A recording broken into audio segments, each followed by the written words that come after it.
Good evening and many thanks for joining us this the third day of April, the year 2024. Indeed, it's a day that we have much and more lined up for you. And don't forget, from the crisis, the sickly healthcare, all the way to insecurity in the country, and of course, the increased road carnage in the country and the madness in the fertilizer distribution. These are very hot story that continue to hit headline.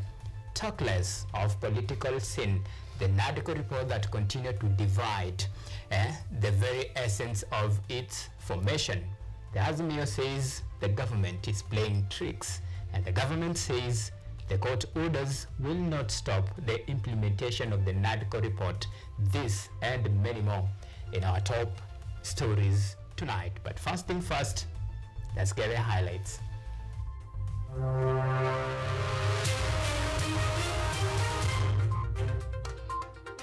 Tonight, set the record straight. ODM tells Kenya Kwanza to come out clean on alleged state-sponsored court cases to stop implementation of NADCO report. Yellow fever sweeps Kawira. Meru Governor Kawira Mwangaza joins UDA party. Also tonight, tour of development. Ruto in Ghana for a 3-day visit. Visa restrictions and bilateral ties top over gender. Plus, wages of sin is death. One suspected robber shot dead by police officers at Kutv in Juja.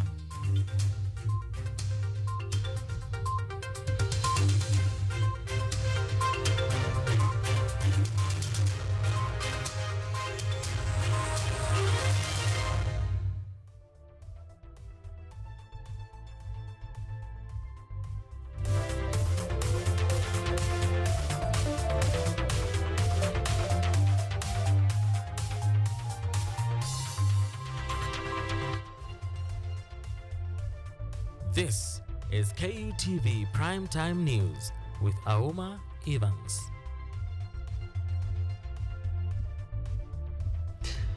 That's right. Sheila Kinyaga is our sign language interpreter tonight. Remember, you can be part and parcel of this broadcast. You can talk to us on all of our social media platforms. Remember, we are live on YouTube at KUTVNEWS Live. You can tweet me at Auma Evans. Remember to use the hashtag Primetime News. So tonight we begin our Primetime News with matters politics, where Orange Democratic Party now wants William Ruto-led regime to come out clean and state their intention over the delayed implementation of the National Dialogue Committee report, or if you prefer the acronym NADCO report. The party reads mischief in what they termed as state-sponsored court injunctions to halt the implementation of the NADCO report. Listen in. The delayed implementation of the contentious National Dialogue Committee report, commonly referred to as the NADCO report, is a hot potato that is giving opposition leaders sleepless night. The latest to trade their guns on William Ruto-led regime is the Orange Democratic Movement Party, days after the National Assembly adopted the NADCO report, and the opposition leaders are reading mischief over the government's commitment to implement the report. What appears to be coordinated attempts to derail the implementation of the NADCO report. It is becoming apparent that some, if not all, of these court cases are state-sponsored. If indeed elements in the regime are having second thoughts regarding proposals they signed onto out of their own volition, they should come out clearly to say so instead of sponsoring these cases in court. The ODM party has faulted Kenya Kwanza for what they termed as state-sponsored court orders, and now they want the government to come out clean and set the record straight. We see an equally pedestrian and dismissive approach to the doctor strike and its impact on ordinary Kenyans. There seems to be neither commitment nor capacity by the government to resolve the matter. We take the position that government must immediately respect and implement the 2021 court ruling which directed the Ministry of Health and the 47 county governments to implement the basic salary as per the agreed, signed and registered collective bargaining agreement of 2017-2021. Speaking during the Orange Democratic Central Meeting Committee ahead of planned grassroots elections, ODM Secretary General Edwin Sifuna bashed the ruling regime for its failure to address the ongoing doctor strike that continue to cripple the health sector in the country that has left many patients stranded. Unfortunately, this fund has become the death knell of parties it was meant to support. Since coming to office, the Kenya Kwanza regime has pursued a deliberate policy of denying funds to political parties, effectively crippling their operations. Key activities, including the planned elections, party elections, become challenging to plan and execute because of the regime's refusal to release funds to political parties. Clearly, the aim is to kill all political parties except UDA. Among the issues the party wants to be addressed include the political party funds that have crippled political parties in the country. The party also wants the school capitation to be released on time to facilitate smooth operation of learning institutions in the country and an end to the madness that has enveloped distribution of fertilizer. According to the party head's must role to bring fake fertilizer syndicate to book. Auma Evans for KUTV, Nairobi. All right, let's stay in the political scene for a bit. Now, Meru Governor Kawira Mwangaza has officially joined the ruling party, that is the United Democratic Alliance, UDA.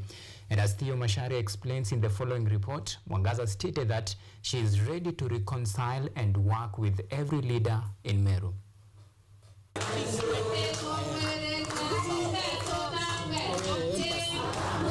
At the UDA party headquarters in Nairobi on Wednesday, UDA's Secretary General Cleophas Malala and party chair Cecily Mbarire officially received Meru Governor Kawira Mwangaza into the UDA party.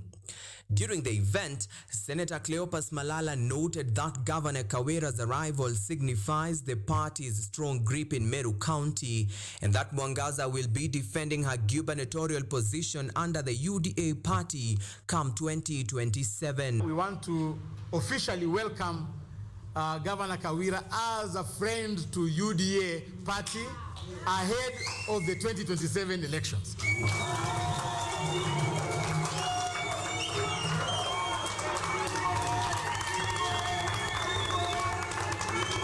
Her support base that moves to UDA today affords us deeper foothold and entrenchment in the county, even as we continue our march to 2027.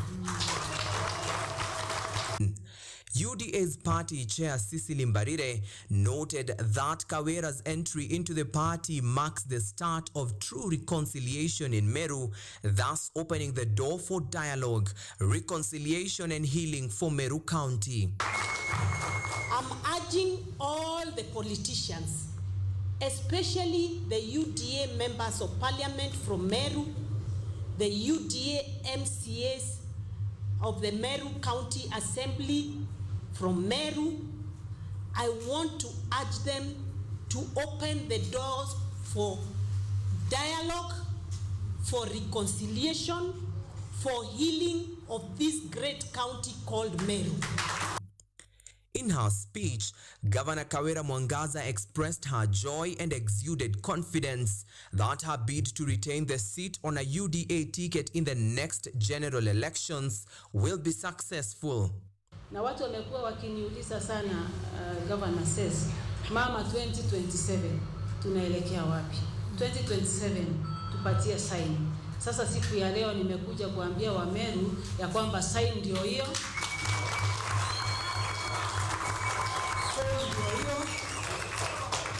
Chama ni UDA. Na nikaleta marafiki wangu na kuna wengi sana ambao wamebaki Meru. Kwa hivyo hawa ni viongozi kidogo tu wamekuja. Tukiteremka Meru tutafanya sherehe kubwa sana. Kwa hivyo sio siri tena. There is nothing to hide about it. 2027 mimi ni candidate wa UDA. Mwangaza further stated that she is ready to reconcile with Meru leadership and work with every leader, and also urged other women to consider joining the party. Mwangaza joins UDA just days after Silas Jakakimba, a former aide to Raila Odinga on Tuesday, also formally switched allegiance from ODM to the ruling party. Theo Masharia for KUTV News. Right, thank you, Theo, for that. Now, my good people, let me take you to Ghana, where President William Ruto has applauded Ghana for its support for the Raila Odinga African Union Commission chairmanship candidature. In return, Kenya has promised to support Shirley Bochwe, Minister for Foreign Affairs and Regional Integration, who is vying for the Commonwealth Secretary General. In his 3-day visit to Ghana, Ruto will hold talks with Ghanaian president, aiming to strengthen the diplomatic, trade, cooperation and historical ties between Kenya and Ghana. Dorothy Musyoka with the details. President William Ruto applauded Ghana for supporting Raila Odinga's candidature for the African Union chairmanship position, and in return promising Kenya's support by endorsing Shirley Bochwe, Minister for Foreign Affairs and Regional Integration, who is vying for the Commonwealth Secretary General position. On our part, I have assured His Excellency that Kenya will support the Republic of Ghana for the candidature of Honorable Shirley Bochwe, Minister of Foreign Affairs and Regional Integration, for the position of Secretary General of the Commonwealth for the period 2024-2029. Excellency, this presents an opportunity for Kenya and Ghana to collaborate. President William Ruto jetted out of the country yesterday for a 3-day visit in Ghana, with his visit aimed at emphasizing the importance of cooperation in enhancing trade between the two countries, as well as strengthening diplomatic and trade cooperation. It is appropriate that our two nations, which have long played strong roles in fostering Pan-African unity, also make similar contribution to the development of Pan-African trade integration. Just as the first leaders of our two nations, Kwame Nkrumah and Jomo Kenyatta, were united by their common determination to free our peoples from foreign domination and racist exploitation, so we are united in our determination to win the battle for rapid economic development by helping to intensify the value-adding industrial transformation of our economies. The head of state also highlighted the importance of international cooperation in strengthening security following different attacks experienced across the globe. Kenya looks forward to receiving continued support from Ghana in addressing terrorism and other threats, so as to guarantee peace and security in Africa, in our region, and globally as well. Additionally, Ruto urged President Nana Akufo-Addo of Ghana to announce a visa-free entry for Kenyan citizens to the country to enhance trade cooperation between the two countries. On the subject of integration, and especially in accelerating the free movement of people within our continent, I welcome your recent announcement of your commitment to remove entry visa requirement for all Africans by December this year. This commitment aligns with one of the goals of the Africa Continental Free Trade Area to create a single market in the continent to drive economic growth. President William Ruto is expected to visit Guinea-Bissau, where he will attend the African Continental Free Trade Area Summit in Accra, aimed at enhancing trade relations. Dorothy Musyoka, KUTV. Now, 2 dormitories in Mercy Boys Secondary School in Mwala, Machakos County were razed down by fire, leaving the students out in the cold. Mwala Sub-County Police Commander Nancy Jerebon, while confirming the incident, said that the inferno led to the loss of property of unknown value. The ravaging fire is said to have broken a few minutes past 7. No student was injured in the incident that started at around 6 p.m. And as police has launched investigation into the cause of the fire. Mercy Boys Secondary School in Machakos County had a long night on Tuesday after fire razed down 2 dormitories, destroying properties of unknown value. Confirming the incident, Mwala Sub-County Police Commander Nancy Jerobon said that the ravaging fire broke at 6 p.m. in the evening, leading to massive destruction of property. The police boss also said that no casualty was reported during the incident. Machakos Fire Brigade team led by Francis Nzioki responded quickly and arrived at the scene where residents from around the school were trying to help bring down the huge flames of fire. Tumefika tukapata domu imeshika moto karibu yote, kwa manjina nyati na ndovu zikiwa zimeshika moto kila maeneo, na wafanyikazi pamoja na wasaidizi wa maeneo haya ama majirani walikuwa hapa na walikuwa wanasaidiana kuzima moto. So tulipofika wakatupatia nafasi tukaendelea na kuzima moto. Angry parents, however, stormed the school demanding for answers on why their sons had been left in school while others proceeded for holidays. Insiders state that the school had been closed, but students who scored lower grades were left behind within the institution for tuition. Nikaenda nikapanda kwa gari kwanza, nikauliza mwalimu kwa nini watoto wameachwa shule. Nikaambiwa ni wenye wamepata C minor. Nikauliza ana C minor ni grade nzuri, kwa nini mtoto aache shule? Na nini, kuna mtoto mwingine alikuja asubuhi akatuambia shule mazi wenye walikuwa naachwa wenye waliachwa shule walikuwa na shida. Nikauliza na kama mwalimu mkubwa alikuwa anaona watoto wako na shida, kwa nini alisirisi watoto wote waende nyumbani? Nimechukua taksi haraka nikuje nione ni nini inaendelea. Nimefika kwa gate, siwezi ona hata mtoto. Mimi nashangaa watoto naambiwa wameshaenda nyumbani. Kuna wenye wamebaki, wenye wako na sima ina zenda below. Kwani mimi nimeshangaa hiyo kitu, sijaelewa na nataka nielewe. Nimenyimwa kuona mtoto nijue kama ako sawa, na tunataka watoto saa hii. Police Commander Jerobon says that detectives attached to Mwala Sub-County Police Headquarters have already launched probe into the incident to determine cause of the fire. Vivian Opio, KUTV. Now that story by Vivian Opio takes us to our first break here on KUTV Primetime News. Remember, plenty more to follow after the break. You can talk to us on all of our social media platforms. You can tweet me on X at Auma Events. Remember to use the hashtag Primetime News. See you in a while.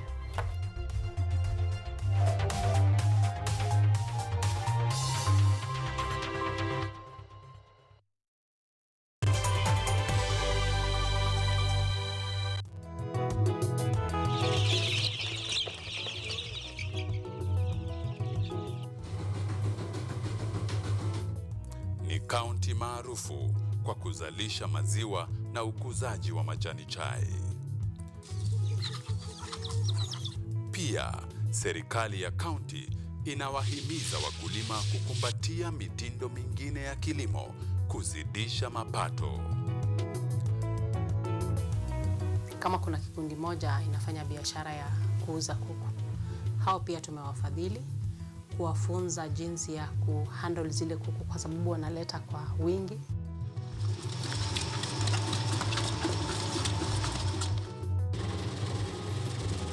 Haya yote tunakuletea katika Boresha Kilimo, toleo la kaunti ya Bomet. Kilimo ni nguzo kubwa kwa ujenzi wa taifa. Are you an aspiring media practitioner, a graduate, or you just want to advance your skills in television production? Then welcome to Kenyatta University, where education meets innovation. KUTV, the premier university television station in Kenya, is now offering short courses in TV studio, field technical operations, and video editing. Through these courses, you will acquire hands-on skills on camera operations, media production, lighting techniques, audio-visual editing, and sound and visual control, and how to operate key equipment in modern TV control room. Enroll today at KUTV and discover your full potential in cutting-edge TV broadcasting. Graduates of these courses will receive professional certificates. For more information, visit our offices at KUTV Studios or call us on 020-870-4252 or 020-870-4255 or SMS us on 0739-110-544.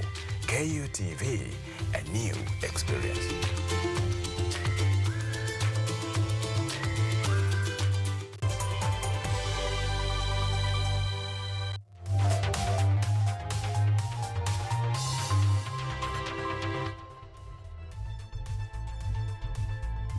You are watching KUTV Primetime News with Auma Evans.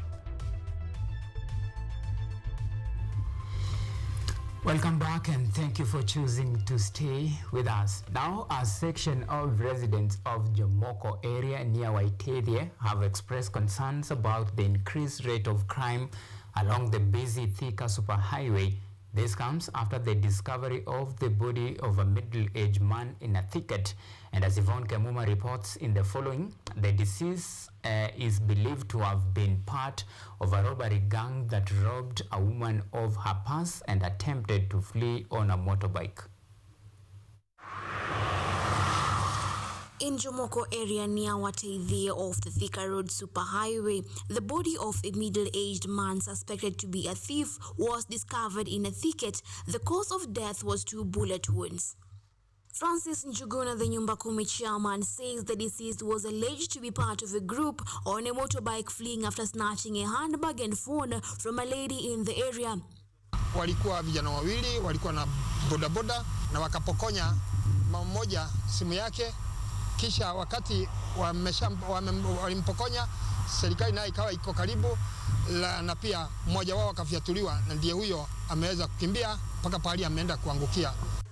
Francis Njuguna laments over the alarming rate of theft along the Thika superhighway, with perpetrators often hiding in the culverts after robbing unsuspecting individuals. He, however, acknowledged police efforts to tackle crime as he called for increased collaboration between security agencies and the community. Ingawa serikali yetu imeweka jukumu ya kusunguka kwa hii highway, tungeomba waongeze nguvu, kuwe na askari kila wakati wanasunguka, ndipo za tuweze kumaliza hii mambo ya upokonyaji na hii mambo ya kupiga watu kwa highway. While confirming the incident, Thika Sub-County Police Commander Lawrence Muchagi says that they received reports of a shooting spree in the area. Hatujaweza hasa kujua ni akina nani wamempiga risasi, sababu hakuna officers kutoka area yangu walikuwa kazi upande huu, lakini kutokana na wananchi wanasema huyu mtu alikuwa amenyang'anya mama kibeti na simu pale kwa highway, na ndio akakimbizwa na watu wawili, akakuja akapigwa risasi hapa. Uchunguzi tumeanza na tunaendelea naye. Body of the deceased has been transferred to General Cargo Mortuary in Thika as investigations into the incident commences. Von Kimuma, KUTV. And now switching gears across the borders, on a call Tuesday, President Joe Biden discussed with Chinese President Xi Jinping a range of high-level issues and reiterated his request that China will not use web-based disinformation tool to interfere with the U.S. presidential election. The two leaders also discussed Taiwan, the island China claimed as it prepared to inaugurate a new leader next month. VOA's Anita Powell reports from Washington. The White House described Tuesday's phone call between President Joe Biden and Chinese leader Xi Jinping, which follows their in-person meeting last year, as candid and constructive. This time, the two covered a range of issues they had previously discussed in November, including joint counter-narcotics efforts, military communication, and the risks of artificial intelligence. We believe that there is no substitute for regular communication at the leader level to effectively manage this complex and often tense bilateral relationship. And both presidents agreed to pick up the phone and speak when needed. Xi, in a statement, said both leaders found the phone call to be candid and constructive. But he stressed that disagreements remain, notably about the status of Taiwan, which China claims. In his statement, Xi said the China-U.S. relationship is beginning to stabilize, and this is welcomed by both societies and the international community. On the other hand, the negative factors of the relationship have also been growing, and this requires attention from both sides. The White House said Biden reiterated, but did not advance, previous concerns about Chinese interference in the upcoming U.S. election. Xi did not mention the topic in his account of the call. I would just say that we've been clear consistently, even going back to the November meeting in California, about our concerns over our own election security and efforts by certain actors, including some from the PRC, to affect that. Just last month, the British Parliament voted to impose sanctions over Beijing-linked hacks of its Electoral Commission and Parliament. U.S. intelligence officials have also warned lawmakers that Chinese hackers are preparing to wreak havoc and cause real-world harm to the U.S. China's government last month showcased how it uses digital tools to bolster, not hamper, democracy. But analysts point to a state-sponsored Chinese influence campaign known as Spamiflage that does the opposite and encouraged Biden to push back. There needs to be a very clear and consistent communication about election interference. And I don't just mean hacking into voting systems, which in itself is obviously one of the most heavy-handed forms of election interference, but even the ones that involve manipulating public opinion in deceptive ways, or even just trying to discourage people from voting, which we have seen from operations that have been linked to China in the past. The White House did not say when the two leaders would next speak, but Xi, in his statement, said he welcomed this week's visit to China by U.S. Treasury Secretary Janet Yellen. Anita Powell, VOA News, Washington.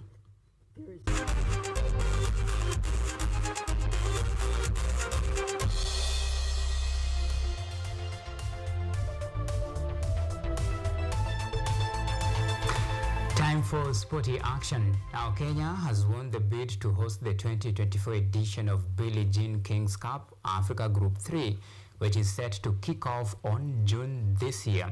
Kenya outbid Burundi to earn the hosting rights for the second time in a row after hosting the last edition in 2023. Billie Jean King Cup is one of the most prestigious international tennis tournament, and the Africa Group 3 event will feature some of the best women's tennis teams in Africa.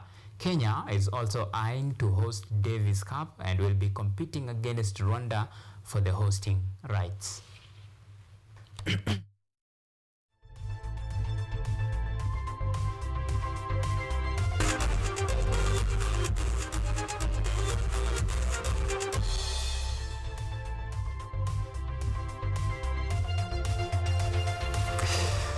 Alright, so we have come to the end of our bulletin tonight, but I want to leave you with a food for thought. In a world full of normal people, sometimes it's good to be the abnormal one. For change to happen, you have to think outside the box. So, will you take the initiative and the challenge to be the abnormal, quote unquote? Many thanks for making this broadcast a success. My name is Auma Evans. Sheila Kinyaga is our sign language interpreter tonight. Until next time, do have a lovely night, and by the grace of God, see you again tomorrow, same time, same place. God bless us all.